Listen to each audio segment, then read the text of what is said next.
I M for career ಚಾನಲ್ಗೆ ಮತ್ತೊಮ್ಮೆ ಸ್ವಾಗತ. ಕನ್ನಡದಲ್ಲಿ ನಾವಿಲ್ಲಿ ಉದ್ಯೋಗದ ಮಾಹಿತಿಯನ್ನು ನೀಡ್ತಿದ್ದೀವಿ. ಇವತ್ತಿನ ದಿನ ನಾವು ಡಿಪಾರ್ಟ್ಮೆಂಟ್ ಆಫ್ ಸ್ಪೇಸ್ ISRO ಇಲ್ಲಿನ ಇಂಟರ್ನ್ಶಿಪ್ಸ್ ಬಗ್ಗೆ ನಾವು ಮಾತಾಡ್ತಾ ಇದ್ದೀವಿ. ಯಾರ್ಯಾರು ಚಾನಲ್ಗೆ ಸಬ್ಸ್ಕ್ರೈಬ್ ಮಾಡ್ಕೊಂಡಿಲ್ಲ ಕೂಡಲೇ ಸಬ್ಸ್ಕ್ರೈಬ್ ಮಾಡಿಕೊಂಡು ಮತ್ತಷ್ಟು ಮಾಹಿತಿಗಳನ್ನು ಪಡಿತಾ ಹೋಗಿ.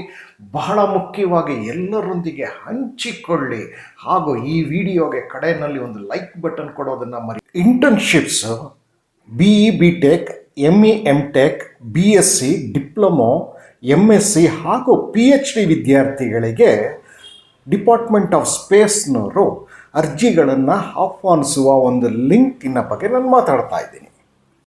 ಇದರದ್ದು ವಿಂಡೋ ರೀಓಪನ್ ಆಗೋದು ಯಾವಾಗ ಅಂದರೆ 1 ಆಗಸ್ಟ್ 2025 ಬೆಳಗ್ಗಿನ ಜಾವ 10 ಗಂಟೆಗೆ ಲಿಂಕ್ ಓಪನ್ ಆಗತ್ತಂತೆ. ಇದು ಇಂಟರ್ನ್ಶಿಪ್ಸ್ ಯಾವಾಗ ಅಂತಂದರೆ ಅಕ್ಟೋಬರ್ 1ರಿಂದ 31 ಡಿಸೆಂಬರ್ ಈ 3 ತಿಂಗಳಿಗೋಸ್ಕರ ಇಂಟರ್ನ್ಶಿಪ್ಸ್ ಇರುತ್ತೆ. ಅದಕ್ಕೆ ಅವರು ಲಿಂಕ್ ಓಪನ್ ಮಾಡ್ತಾ ಇದ್ದಾರೆ. ಇನ್ನು ಈ ಅಲಾಟ್ಮೆಂಟ್ ಆಫ್ ಇಂಟರ್ನ್ಶಿಪ್ಸ್ ಹೇಗಿರುತ್ತೆ ಅಂದರೆ ಫಸ್ಟ್ ಕಮ್ ಫಸ್ಟ್ ಸರ್ವಿಸ್ ಅನ್ನುವ ಒಂದು ಬೇಸಿಸ್ ಮೇಲೆ ಅಪ್ಲೈ ಮಾಡಬೇಕಾಗಿರುತ್ತೆ ನೀವು.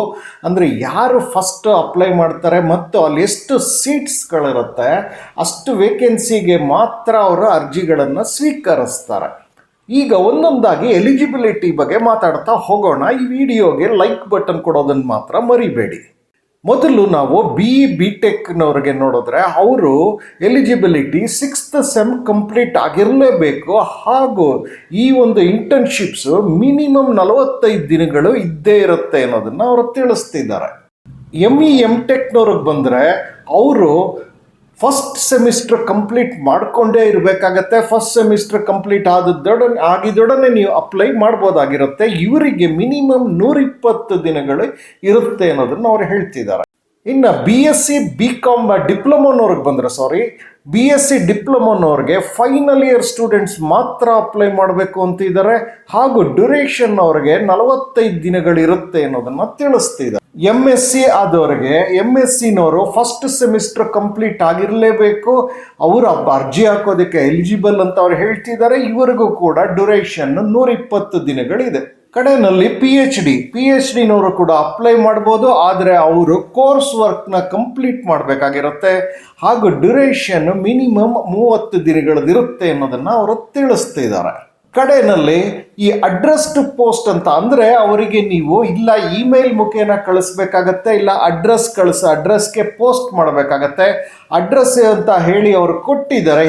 Head HRDD PPEG UR Rao satellite centre number 17 old airport road Vimanapura post Bengaluru 17 ಅಂತ ಹೇಳಿ ಹಾಗೆ ಇಮೇಲ್ ID ಕೂಡ ಕೊಟ್ಟಿದ್ದಾರೆ. ಇಲ್ಲಿಗೆ ನೀವು 1 ಆಗಸ್ಟಿಂದ ಅವರು ವಿಂಡೋಸ್ ಓಪನ್ ಮಾಡ್ತಿದ್ದಾಗೇನೆ ನೀವು ಅರ್ಜಿಗಳನ್ನು ಸಲ್ಲಿಸಬೇಕಾಗತ್ತೆ ಅನ್ನೋದನ್ನು ಅವರು ತಿಳಿಸಿದ್ದಾರೆ. ಇನ್ನು ವಿಡಿಯೋನಲ್ಲಿ ನಿಮಗೆ ಲೈಕ್ ಬಟನ್ ಕೊಡೋದಲ್ಲ ಇದ್ರೆ ಕೂಡಲೇ ಕೊಡಿ, ಸಬ್ಸ್ಕ್ರೈಬ್ ಮಾಡ್ಕೊಳ್ಳೋದೇ ಇದ್ರೆ ಕೂಡಲೇ ಮಾಡ್ಕೊಳ್ತಾ ಹೋಗಿ.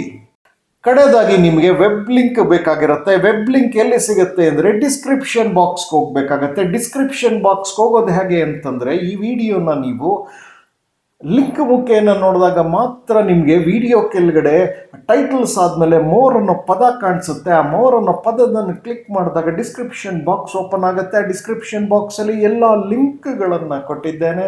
ನನ್ನ ಕಳಕಳಿ ಏನು ಅಂತಂದರೆ ಅಡ್ವರ್ಟೈಸ್ಮೆಂಟ್ ಅಥವಾ ಇನ್ಸ್ಟ್ರಕ್ಷನ್ ಲಿಂಕ್ಸ್ ಏನಿರುತ್ತೆ ಅಲ್ಲಿ ನೀವು ಕನಿಷ್ಠ 2 ಬಾರಿ ಆದರೂ ಓದಿ ಅರ್ಥ ಮಾಡ್ಕೊಳ್ಳಿ. ಎಲಿಜಿಬಲ್ ಇದ್ದರೆ ನೀವು ಅವರ ವಿಂಡೋ ಓಪನ್ ಮಾಡ್ತಿದ್ದ ಹಾಗೇನೆ ನೀವು ಅರ್ಜಿಗಳನ್ನು ಸಲ್ಲಿಸುವ ಪ್ರಕ್ರಿಯೆ ಶುರು ಮಾಡ್ಕೊಳ್ಳಿ. ಯಾಕೆ ಅಂತಂದರೆ ಇದು ಫಸ್ಟ್ ಕಮ್ ಫಸ್ಟ್ ಸರ್ವ್ ಆಗಿರೋದು.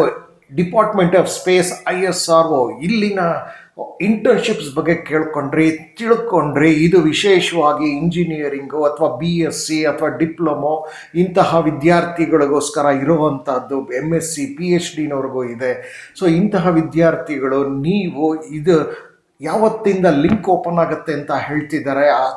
ಕೂಡಲೇ ನೀವು ಅರ್ಜಿಗಳನ್ನು ಸಲ್ಲಿಸಿ ಹಾಗೂ ಈ ವಿಚಾರವನ್ನು ಎಲ್ಲರೊಂದಿಗೆ ತಿಳಿಸ್ತಾ ಹೋಗಿ. ಬಹಳ ಮುಖ್ಯವಾಗಿ ಸಬ್ಸ್ಕ್ರೈಬ್ ಮಾಡಿಕೊಂಡು ಲೈಕ್ ಬಟನ್.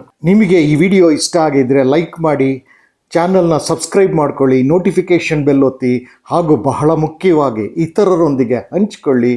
ಎಲ್ಲರಿಗೂ ಶುಭವಾಗಲಿ. ನಮಸ್ಕಾರ.